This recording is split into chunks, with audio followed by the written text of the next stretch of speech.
Hi! Welcome to my vlog.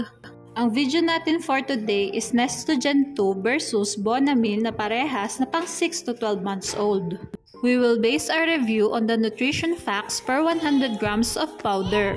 Okay, simulan na natin. Sa protein, whey, casein, and lactose, lamang ang Bonamil.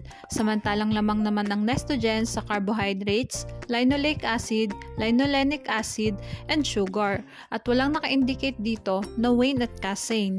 Wala namang naka-indicate kay Bonamil na sugars. Lamang ang Bonamil sa first category. Sodium, potassium, chloride, calcium, phosphorus, and iron, lamang ang Bonamil. Samantalang pantay naman ang dalawang gatas sa magnesium. Sa zinc, iodine, manganese, lamang ang Bonamil. Samantalang lamang naman ang Nestogen sa copper at pantay ang dalawang gatas sa selenium. Lamang ang Bonamil sa minerals.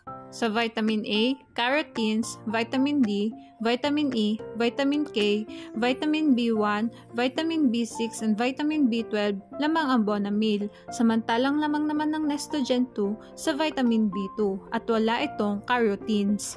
Vitamin C, lamang ang Bonamil. Samantalang lamang naman ang Nestogen sa niacin, folic acid, pantothenic acid, and biotin.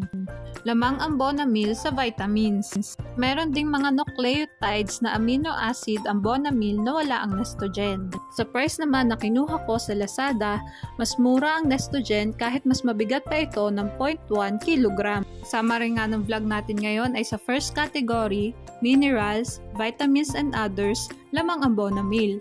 Ngunit mas affordable naman ang Nestogen. At lagi nating tatandaan, pumili ng gatas na hiyang sa bata. Mahalagang paalala, breast milk is the best milk for babies.